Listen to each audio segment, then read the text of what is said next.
नमस्ते आप सभी लोगों को। कैसे हैं? मेरी आवाज़ जा रही है? मुझे सुन पा रहे हैं? स्वागत है आप सभी लोगों का समृद्धि आईएएस में। और आज हम पुनः एक क्वेश्चन को लेकर के उपस्थित हुए हैं आप लोगों के समक्ष। तो आइए अच्छा क्वेश्चन देखते हैं।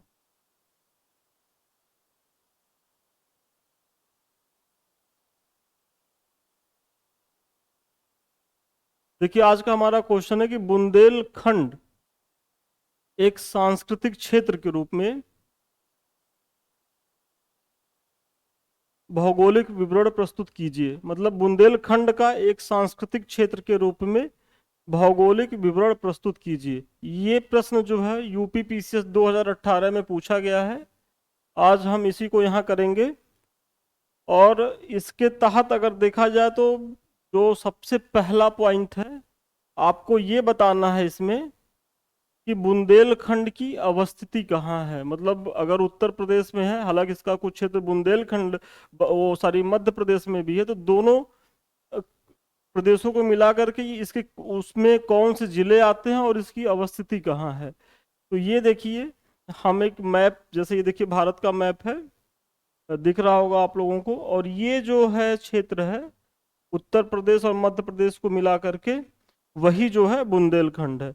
अब इसमें देखिए जो ये आसमानी कलर में है, जैसे झांसी, हमीरपुर, महोबा, बांदा, चित्रकूट, ललितपुर, ये सब उत्तर प्रदेश के अंतर्गत आने वाले बुंदेलखंड क्षेत्र के जिले हैं।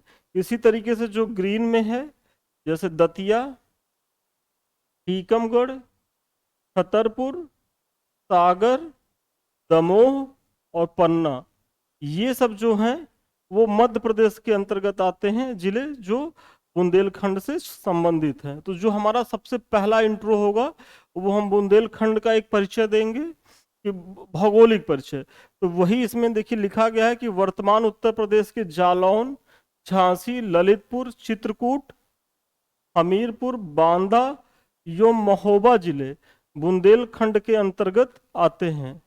और इसका जो है प्राचीन नाम क्या था, वो जेजाक भुक्ति था। ये पीटी में कई बार पूछा गया है, तो आप याद रखिएगा कि इसका प्राचीन नाम जेजाक भुक्ति था। अब दूसरा क्या है कि हालांकि इसमें मध्य प्रदेश के कई जिले भी आते हैं, जैसे वही जो मैंने बताया मैप में, दतिया, सागर, छतरपुर, टीकमगढ़, दमोह और पन्ना। तो ये सबसे पहला पॉइंट हमारा जो हो गया वो मध्य प्रदेश के परिचय, सॉरी बुंदेलखंड के परिचय को लेकर के हो गया, कि जो उत्तर प्रदेश और मध्य प्रदेश में है।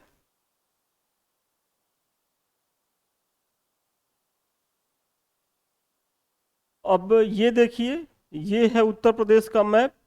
और आप लोग भी परीक्षा में एक प्रयास कर सकते हैं, मैप के माध्यम से बुंदेलखंड क्षेत्र को दिखाने का प्रयास कीजिएगा। इससे जो है आपको एक अंक दो अंक तो जरूर मिलेगा, अधिक मिलेगा। क्योंकि ये सब चीज़ें परीक्षा में बहुत ही महत्वपूर्ण होती हैं, कि आप पाई चार्ट, डायग्राम, पॉइंट और मैप का यदि अपने उत्तर में प्रयोग करते हैं तो वो बहुत ही अच्छा प्रभाव डालती हैं। वही इसमें दिखाया गया है कि देखिए ये है जालौन उत्तर प्रदेश का। सॉरी, ये देखिए जालौन, ये जो नीचे का ये जो क्षेत्र है, यही देखिए बेसिकली उत्तर प्रदेश के बुंदेलखंड से संबंधित है। अब इसमें है जालौन, झांसी, ललितपुर, हमीरपुर, महोबा, बांदा और चित्रकूट।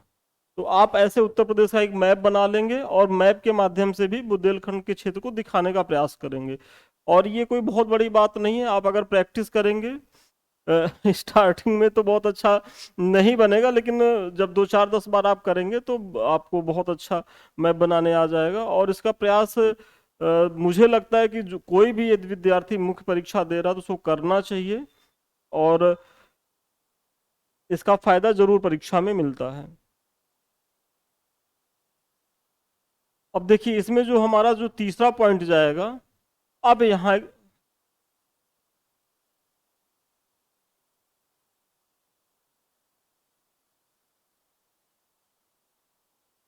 अब इसमें देखिए जो तीसरा पॉइंट है वो, अब हम एक इंट्रो देंगे कि किसी भी सांस्कृतिक क्षेत्र की विशिष्टता उस क्षेत्र की जलवायु के अनुसार विकसित होती है।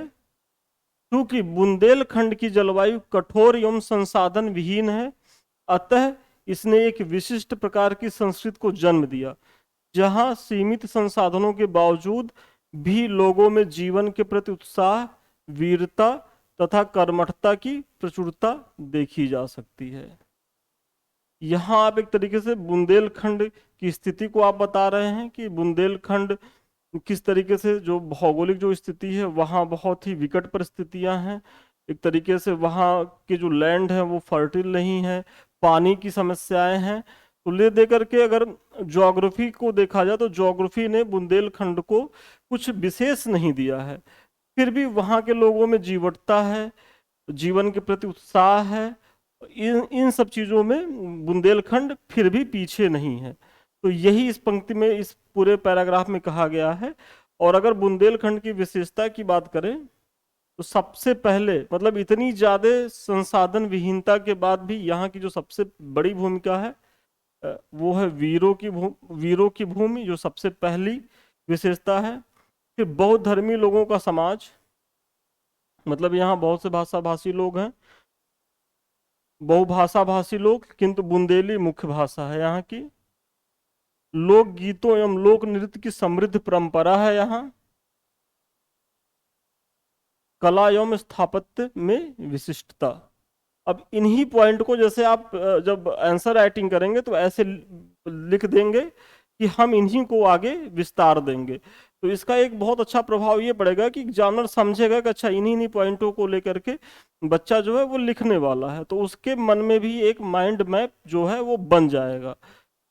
तो चलिए फिर हम अगले पॉइंट पे आते हैं। देखिए अब वीरों की भूमि के तहत आप दे सकते हैं कि राजा छत्रसाल एवं राजा बुंदेला की कर्म भूमि। अब देखिए इनके बारे में यहाँ बताने का ना तो आपके पास स्कोप है ना तो जरूरत ही है, क्योंकि ये बेसिकली 12 नंबर में पूछे जाएंगे, हो सकता है कभी कभी 8 नंबर में भी पूछे जाए। तो यहाँ आप पॉइंट देते हुए थोड़ी सी विशेषताएं बताइए, पॉइंट दीजिए और फिर आगे निकलिए। इतना मुख्य परीक्षा में, क्योंकि ये ऑप्शनल का पेपर तो है नहीं, जीएस का पेपर है और 20 क्वेश्चंस करने रहते हैं।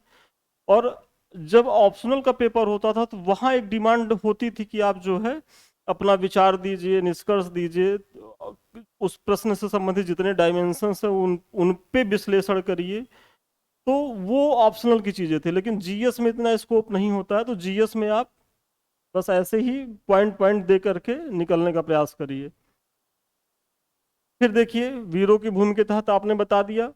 और दूसरा जो है स्थापत्य कला के क्षेत्र में, तो यहाँ जो है मंदिर निर्माण का प्राचीनतम साक्ष्य यहीं से प्राप्त होता है, जिसमें देवगढ़ का दशावतार मंदिर है जो ललितपुर से मिलता है। तो यहाँ स्थापत्य एवं कला के क्षेत्र के तहत सबसे पहला देवगढ़ का दशावतार मंदिर ललितपुर। इसके अतिरिक्त मध्य प्रदेश, क्योंकि मैंने पहले बताया था कि मध्य प्रदेश के भी कुछ जिले इसके अंतर्गत आते हैं, तो यहाँ आप मध्य प्रदेश का भी उल्लेख कर सकते हैं कि मध्य प्रदेश के पन्ना जिले में स्थित नचना कुठार का पार्वती मंदिर एवं एरड़ का विष्णु मंदिर भी उल्लेखनीय है। ठीक है, तो आप जो है उत्तर प्रदेश में जो ललितपुर में देवगढ़ का दशावतार मंदिर है ये दे देंगे, पन्ना जिले में नचना कुठार का पार्वती मंदिर और एरड़ का विष्णु मंदिर उसका उल्लेख कर देंगे। फिर ये स्थापत्य के अंतर्गत ये आ गया। अब अगर देखा जाए लोकगीत के तहत, तो लोकगीत बुंदेलखंड में लोकगीतों की समृद्ध परंपरा रही है। और यहाँ का जो प्रमुख लोकगीत है वो आल्हा है। आल्हा के बारे में तो आप सभी जानते होंगे, वीर रस से संबंधित है। और आज भी बुंदेलखंड क्षेत्र के साथ साथ पूर्वांचल के भी कुछ जिलों में इसका प्रचलन है, लोग इसमें पार्टिसिपेट करते हैं। तो सबसे जो लोकगीत, सबसे प्रमुख लोकगीत है वो आल्हा है, आल्हा का उल्लेख करेंगे आप।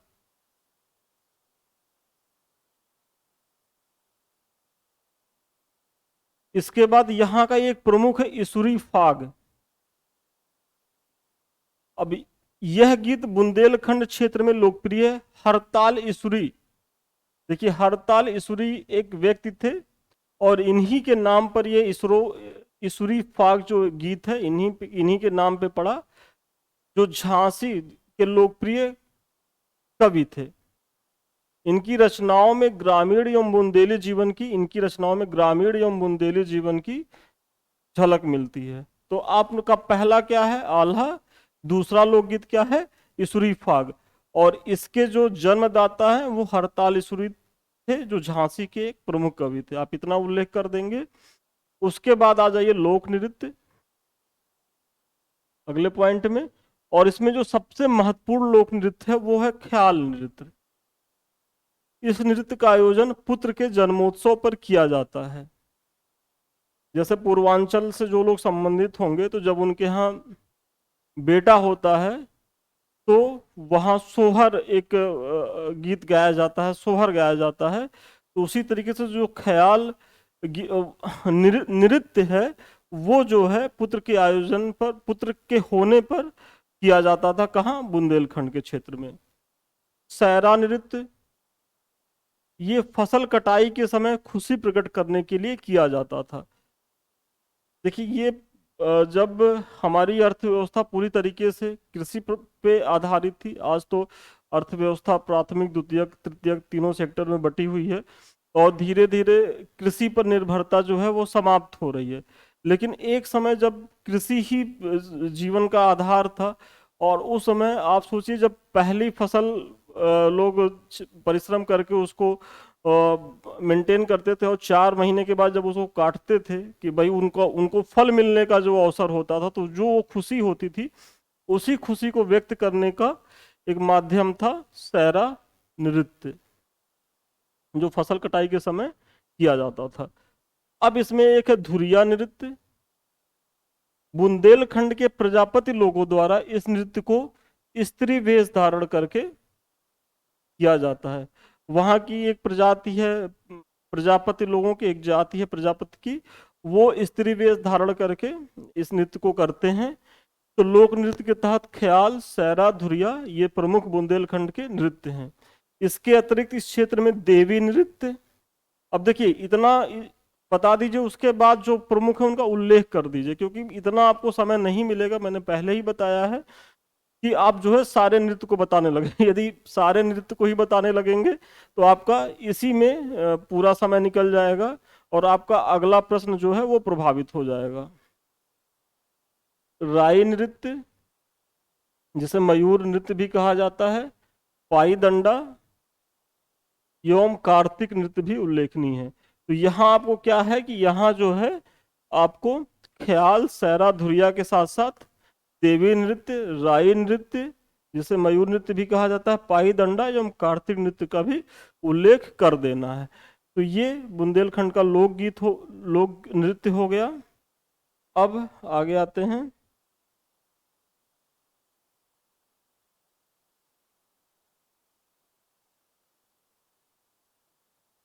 हाँ, अब निष्कर्ष में कह सकते हैं कि बुंदेलखंड स्थापत्य कला, जो मंदिर का मैंने बताया था, लोकगीत, नृत्य संगीत आदि में विशिष्ट स्थान रखता है। तो ये आपका निष्कर्ष हो गया। तो इतना ही इस प्रश्न में जाएगा। तो फिर अब आगे के लिए फिर देख लीजिए कुछ। ये देखिए हमने एक प्रश्न डील किया था फर्स्ट पेपर का कि प्लासी के निर्णय को अंग्रेजों द्वारा प्राप्त बक्सर की विजय ने पुष्ट कर दिया। यदि आप लोगों ने नहीं देखा होगा तो आप लोग देख लीजिए, काफी अच्छा प्रश्न है और ये कई बार परीक्षाओं में पूछा गया है, चाहे यूपीएससी हो चाहे यूपीपीसीएस हो। तो अगर आपने नहीं देखा तो वहां जाके देख सकते हैं इसको। इसके साथ साथ हाँ, ये देखिए हमारा समृद्धि आईएएस का टेलीग्राम चैनल है। ये इस टेलीग्राम चैनल से इसलिए आप लोग जुड़िए क्योंकि ये जो हमने पढ़ाया है इसका पीडीएफ आपको वहीं मिलेगा। और अगर आप आंसर राइटिंग कर रहे हैं तो वहाँ आप पीडीएफ बना के भेज भी सकते हैं हमको, और हम 1 या 2 दिन में उसको चेक करके उसमें जो भी कमियां हैं, जो भी उसमें समस्याएं हैं, वो आपको बता देंगे। और इसका पीडीएफ तो आपको वहाँ मिल ही जाएगा। तो टेलीग्राम से जुड़िए।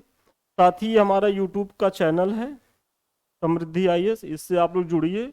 और हमारा प्रयास वही है कि इसके माध्यम से हम आपको जो महत्वपूर्ण क्वेश्चन है जिनकी बहुत संभावना है एग्जाम में आने की, वो यहाँ इसके माध्यम से कराएंगे। तो आप लोग जुड़िए, निश्चित तौर पे फायदा होगा। और चलिए फिर मिलते हैं अगले क्वेश्चन के साथ जल्दी ही। तब तक के लिए धन्यवाद। Thank you.